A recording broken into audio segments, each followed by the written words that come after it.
नमस्कार मित्रों, मैं अनुराग नेमा अपने इस यूट्यूब चैनल के ज़रिए पुनः आपके सामने उपस्थित हूँ। मित्रों, मुझे कुछ दिनों से एक पर्टिकुलर क्वेश्चन है जिसको लेकर काफ़ी क्वेरीज रिसीव हुई हैं। Topic is whether to continue with old tax regime और to select new tax regime. तो इस टॉपिक को एक्सप्लेन करने के लिए मैं एक छोटा सा वीडियो लेकर आपके सामने हूँ। मित्रों, हम पहले समझेंगे कि ये ओल्ड टैक्स रिजीम क्या है, फिर हम देखेंगे न्यू टैक्स रिजीम क्या है, फिर इन दोनों का आपस में तुलनात्मक अध्ययन करेंगे, कंपैरेटिव एनालिसिस करके देखेंगे कि फ़र्क क्या है। देन शायद आप समझ पाएँ या आप डिसीजन ले पाएँ कि आपके लिए पुराना टैक्स रिजीम बेटर होगा या नया टैक्स रिजीम बेटर होगा। तो हम स्टार्ट करेंगे मित्रों। इसमें हम सबसे पहले डिस्कस करते हैं ओल्ड टैक्स रिजीम के ऊपर। ध्यान दें, टिल असेसमेंट ईयर 2021 हमारे पास जो कर व्यवस्था उपलब्ध थी, जो टैक्स ऑप्शन अवेलेबल था, that was only and only old tax regime. It is from assessment year 21-22 means financial year 2020 हमारे पास ऑप्शन है, हमारे पास दो विकल्प हैं, हम जिनमें से किसी भी एक का चयन कर सकते हैं। हम ओल्ड में या नए में इनमें से किसी एक का चयन करके अपना टैक्स निकाल के उसे डिपॉजिट करना डिसाइड कर सकते हैं। ठीक है, तो अभी इसमें जो ओल्ड टैक्स रिजीम है, दैट इज जो स्लैब सिस्टम है, उसमें 0 to 2,50,000 0, then 2,50,000 to 5 lakhs it is 5%, 5 lakhs to 10 lakhs 20%, and income exceeding 10 lakhs is liable for 30%। मतलब आपकी टोटल इनकम को आपको डिफरेंट स्लाइसेस में बांट लेना है। पहला स्लाइस 2.5 लाख का है, दूसरा स्लाइस 5 lakhs का है, तीसरा जो स्लाइस है वो उससे ऊपर वाले अमाउंट का है। ठीक है, मतलब 2.5 लाख 2 लाख कर दीजिए जिसपे कोई टैक्स नहीं है। पहला स्लाइस जो 2.5 का है उसके ऊपर आपको 5% टैक्स लगाना है, ये आता है 12,500 12,500।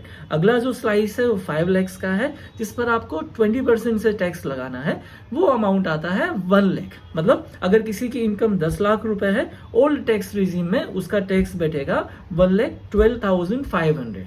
अब इससे ऊपर जितना भी अमाउंट होगा उसका 30% कर दीजिए। जैसे किसी की टोटल इनकम 11 लाख से है, आपने 10 लाख रुपए के ऊपर उसका टैक्स निकाल दिया, 1,12,500 होता है। 10 से ऊपर का जो अमाउंट है that is rupee 1 lakh, 1 lakh का 30% कर दीजिए 30,000, उसका टैक्स होगा 1,12,500 plus 30,000, yes that comes to around 1,42,500. Okay, so this is the case in old tax regime. It is basically or purely the tax rates. Okay, हाँ, old tax regime में you have got this senior citizen concept, this super senior citizen concept. Difference है थोड़ा। अगर कोई person senior citizen है, मतलब उसकी as 60 या उससे ऊपर हो चुकी थी इस ईयर में जिसका आप टैक्स कैलकुलेट कर रहे हैं, तो वहां पर जो स्लैब होगा वो 0 to 3 lakhs हो जाएगा। मतलब वहां पर 50,000 रुपए का एक एडिशनल एडवांटेज रहेगा। ओके, मतलब अगर किसी पर्सन का टैक्स हम 10 लाख रुपए की इनकम पर निकाल रहे थे जो सीनियर सिटीजन नहीं है, वो आता था 1,12,500। अगर ये सीनियर सिटीजन है तो टैक्स 2,500 घट जाएगा। जो 2.5 लाख से 3 लाख के बीच का जो अमाउंट है दैट इज 50,000, उसका 5% होता है 2,500। क्योंकि यहाँ रिलैक्सेशन है सीनियर सिटीजन के लिए, दैट मीन्स अमाउंट कंपेरेटिवली कम है सीनियर सिटीजन के लिए। मतलब 1,12,500 में से जो 2,500 का एडवांटेज है वो दे दीजिए उन्हें। सीनियर सिटीजन को अगर 10 लाख की इनकम होती है तो उनका जो ओल्ड टैक्स रिजीम में टैक्स आता है दैट इज रुपी 1,10,000। अगर यही कोई सुपर सीनियर सिटीजन है, मतलब जिनकी एज 80 या उससे अधिक है, तो जो टैक्स कैलकुलेशन होता है वो अगेन थोड़ा रिवाइज्ड हो जाता है। उनके लिए 5 lakhs तक कोई टैक्स नहीं है, उसके बाद चीजें नॉर्मल हैं। मतलब 5 to 10 lakhs 20% है, 10 के ऊपर 30% है। मतलब अगर किसी पर्सन का जो टैक्सेबल इनकम है, जो सुपर सीनियर सिटीजन है, अगर उनका टैक्सेबल इनकम एग्जैक्टली 10 lakhs है तो उनका टैक्स केवल और केवल 1 लाख रुपए आता है, जो हम बात कर रहे थे ओल्ड टैक्स रिजीम में। इसके अलावा ओल्ड टैक्स रिजीम में आपको काफी कुछ रिलैक्सेशंस, कुछ काफ़ी डिडक्शंस या एग्जेम्पशंस अवेलेबल होते हैं। जैसे अगर सैलराइज पर्सन है तो उन्हें स्टैंडर्ड डिडक्शन मिलता है 50,000 का, उन्हें प्रोफेशनल टैक्स की छूट मिलती है, उन्हें HRA या इस टाइप के डिडक्शंस जो कंडीशंस प्रिस्क्राइब्ड हैं उन्हें अगर वो सेटिस्फाई कर दें तो उनकी छूटें भी उन्हें मिलती हैं। इसके अलावा उन्हें सेक्शन 80C से सेक्शन 80U तक डिडक्शंस भी अवेलेबल हैं। अगर उन्होंने होम लोन लिया हुआ है तो उसके इंटरेस्ट के रिलेशन में उन्हें सेक्शन 24B में 2 लाख रुपए तक की छूट है अगर वो प्रॉपर्टी सेल्फ ऑक्यूपाइड है। कोई लिमिट ही नहीं है अगर वो प्रॉपर्टी लेट आउट है। तो ये कुछ पोजीशंस थी, ये कुछ प्रोविजंस थे जो ओल्ड टैक्स रिजीम में थे मुझे नहीं कहना चाहिए क्योंकि ओल्ड टैक्स रिजीम अभी कंटिन्यू कर भी रहा है। ओके, इसे एक तरफ रखें। Now we have this new tax regime applicable with effect from 1st of April 2020 for assessment year 21-22, जिसका आप जुलाई 2021 में रिटर्न फाइल कर रहे होंगे। ओके, तो जो न्यू टैक्स रिजीम है उसमें पहले तो इन्होंने जो टैक्स रेट्स हैं उनमें रिलैक्सेशंस दिए हैं। जो न्यू टैक्स रिजीम में टैक्स रेट्स हैं वो कुछ ऐसे हैं 0 to 2,50,000 0, जैसा ओल्ड टैक्स रिजीम में था, 2,50,000 to 5 lakhs 5% अगेन जैसा ओल्ड टैक्स रिजीम में था। Then 5 lakhs to 7,50,000 10%, 7,50,000 to 10 lakhs 15%, then 10 lakhs to 12,50,000 it is this 20%.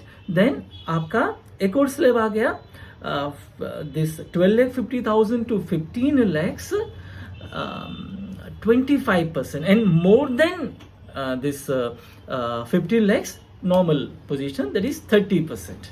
मतलब अगेन यहाँ पर जो स्लैब्स थे उन्हें थोड़ा उनका डिस्टेंस थोड़ा छोटा छोटा किया गया और रेट्स भी थे वो एकदम से ना बढ़ाकर ग्रेजुअली बढ़ाए गए। ठीक है, यहाँ हम देखें 2,50,000 तक कोई टैक्स नहीं है, 2,50,000 से 5 lakhs तक 5% है, 5 lakhs to 7,50,000 it is 10%। Okay, वहाँ जो ओल्ड था उसमें यहाँ सीधे 20 आ जाता है, यहाँ पर 20 आने के लिए आपको 10 लाख क्रॉस करना पड़ रहा है। ठीक है, यहाँ पर गया आपका 7,50,000 to 10 lakhs 15%। ठीक है, 10 lakhs से ऊपर होते हो तो 20 आ रहा है, लेकिन अगेन जो 20 है वो कहाँ तक गया 12,50,000 तक। ठीक है, देन उसके ऊपर 12,50,000 से 15 lakhs तक एक और ब्रेकअप है दैट इज 25%। 15 के ऊपर जाते हो आप तब जाकर के जो टैक्स आता है वो ओल्ड रिजीम को ज्वाइन करता है दैट इज 30%। तो यहाँ पर देखने पर लगता है कि यार ये तो रिलैक्सेशन है। अगर अपेरेंटली देखा जाए तो न्यू टैक्स रिजीम को ही सिलेक्ट कर लिया जाए तो शायद टैक्स लायबिलिटी कम आए, एक ऐसी अवधारणा बनती दिखती है लोगों में। लेकिन अगेन थोड़ा समझिएगा, अगर आप न्यू टैक्स रिजीम को के पीछे गवर्नमेंट की इंटेंशन टैक्स रिडक्शन देखते हो तो प्योरली ऐसा नहीं है। इंटेंशन जो है that is simplification, that is rationalisation, not exactly the intention is the reduction of tax liabilities. कैसे समझें, जब आप न्यू टैक्स रिजीम में जाते हो तो पहली चीज, बहुत इंपॉर्टेंस रखने वाली चीज, कि आप सीनियर सिटीजन है या सुपर सीनियर सिटीजन है या नॉर्मल पर्सन है, नॉर्मल मतलब अदर देन सीनियर सिटीजन है, आप में कोई डिफरेंस नहीं किया गया। जब आप ओल्ड टैक्स रिजीम में होते हो तो सीनियर एंड नॉर्मल में 50,000 का डिफरेंस है, मतलब वहां 2.5 लाख से चीजें शुरू हो रही थी, सीनियर सिटीजन के लिए 3 लाख से टैक्स आ रहा था। अगर वही सुपर सीनियर सिटीजन है तो टैक्स लायबिलिटी 5 लाख से क्रिएट हो रही थी। But in case of this new tax regime there is no difference at all. आप सीनियर सिटीजन हैं तो भी आपकी जो टैक्स लायबिलिटी है वो 2.5 लाख से स्टार्ट हो जाती है। सुपर सीनियर सिटीजन है, again instead of 5 lakhs your tax liability will get started from 2,50,000 only. यहाँ पर थोड़ा ध्यान दीजिएगा, 87A की रिबेट न्यू एंड ओल्ड दोनों में है। मतलब अगर टैक्स लायबिलिटी 5 के नीचे है तो 5 लाख के नीचे है तो सेक्शन 87A की वजह से जो मैक्सिमम 12,500 के रिबेट की बात करता है, आपका टैक्स दोनों में वेदर इट इज ओल्ड और न्यू जीरो बैठेगा। ठीक है, तो अगेन न्यू में थोड़ा कंटिन्यू करें। पहली चीज तो ये रेशनलाइजेशन है, ये जरूरी नहीं है कि आपकी टैक्स लायबिलिटी घटाए ही। कैसे? पहला पॉइंट मैंने बताया कि there is no difference between senior citizen and non senior citizen. Okay, second one, जब भी आप न्यू टैक्स रिजीम में जाते हो, स्पेशली जब आप सैलराइज इंडिविजुअल हो और न्यू टैक्स रिजीम में जाते हो, तो बी अवेयर, आपको स्टैंडर्ड डिडक्शन की कोई छूट नहीं मिलेगी। इसी तरह से प्रोफेशनल टैक्स का भी कोई डिडक्शन नहीं है न्यू टैक्स रिजीम में। साइड बाय साइड आपको HRA या किसी भी दूसरे एग्जेम्प्टेड अलाउंस का कोई भी डिडक्शन जब आप न्यू टैक्स रिजीम में हो अवेलेबल नहीं होगा। केवल और केवल आपने अगर से ऑफिशियल पर्पजेस के लिए कुछ कन्वेंस अलाउंस, कुछ ट्रेवलिंग अलाउंसेस रिसीव किए हैं जो प्योरली एट्रीब्यूटेबल हैं फॉर ऑफिशियल पर्पजेस, केवल और केवल उन्हीं की ही छूट मिलेगी। वो तो न्यू टैक्स रिजीम, वो तो ओल्ड टैक्स रिजीम में भी है, क्योंकि वो तो आपके पर्सनल बेनिफिट के लिए है भी नहीं, उसमें आप कहीं भी किसी भी तरह से बेनिफिटेड होते भी नहीं हो। Okay, so fine, new tax regime में इन चीजों की ऑफिशियल पर्पजेस के लिए मिले हुए अलाउंसेस का डिडक्शन है, अदरवाइज और कोई एग्जेम्पशन अवेलेबल नहीं है, इन्हें ध्यान दीजिए। ओके, इसी तरह से जो न्यू टैक्स रिजीम है उसमें सेक्शन 80C से लेकर 80U तक केवल और केवल पेंशन फंड में डिपॉजिट किए गए, जो सेक्शन 80CCC में जो पेंशन फंड के कॉन्ट्रीब्यूशंस के डिडक्शन की बात है की ही छूट है। उसके अलावा सेक्शन 80C से लेकर 80U तक आपको कोई भी डिडक्शन अलाउड नहीं किया गया है। एक और सेटबैक है, यहाँ आपको हाउस प्रॉपर्टी के लोन के इंटरेस्ट की छूट भी नहीं मिलेगी। Okay, so these are the cases, मतलब अगर आपने से 80C के लिए 1,50,000 ऑलरेडी इन्वेस्ट किया हुआ है, आप प्लान कर रहे हैं, आप वैसे भी सेविंग्स करना चाहेंगे। ओके, आपने कोई होम लोन लिया हुआ है जिसका ब्याज आप रीपे कर ही रहे हैं, या से आप HRA या दूसरे एग्जेम्प्टेड अलाउंसेस हैं, इसके लिए वेरी मच एलिजिबल हैं, तो एक कैलकुलेशन बनता है आपको न्यू टैक्स रिजीम का सिलेक्शन करने से पहले एक कंपैरिजन करके देखना चाहिए कि आपके लिए क्या वाकई में न्यू टैक्स रिजीम के जो रिड्यूस्ड टैक्स रेट्स हैं वो अट्रैक्टिव होंगे। तो फ्रेंड्स, ये छोटा सा एक वीडियो था। मैं आशा करूंगा कि आपको ये जो सिलेक्शन है, whether to continue with old regime और to switch to new tax regime, ये वीडियो कुछ हेल्प करेगा। ध्यान दीजिए, अगर आपने न्यू टैक्स रिजीम को सिलेक्ट नहीं किया तो आपका एम्प्लॉयर, जो बेसिकली आपकी सैलरी से टैक्स डिडक्ट करने के लिए लायबल होता है, वो ये एज्यूम कर सकते हैं कि आपने ओल्ड टैक्स रिजीम में कंटिन्यू करना डिसाइड किया है। एंड ये वीडियो शायद आपके लिए इस समय काफ़ी हेल्पफुल इस वजह से भी हो, क्योंकि नॉर्मली जो हम 80C में जो इन्वेस्टमेंट प्लान्स करते हैं वो जैन फेब मार्च के मंथ में ही करते हैं। तो अगर आप के ऊपर कोई बाइंडिंगनेस नहीं है इन्वेस्टमेंट्स की, या आप इवन टैक्स सेविंग स्कीम्स के अलावा कहीं दूसरी जगह इन्वेस्ट करना चाहते हो जो शायद ज़्यादा अट्रैक्टिव रिटर्न्स आपको दें, तो आप एक बार रिकंसीडर करें अपने इन्वेस्टमेंट प्लान्स को, और आप चाहें तो अपने किसी कंसल्टेंट से इसको एक बार रिव्यू करा लें और एक प्रॉपर मैनर में डिसीजन लें, ताकि at the end of the day आपका टैक्स भी बचे और आपके रिटर्न्स भी कुछ पहले से बेटर हों।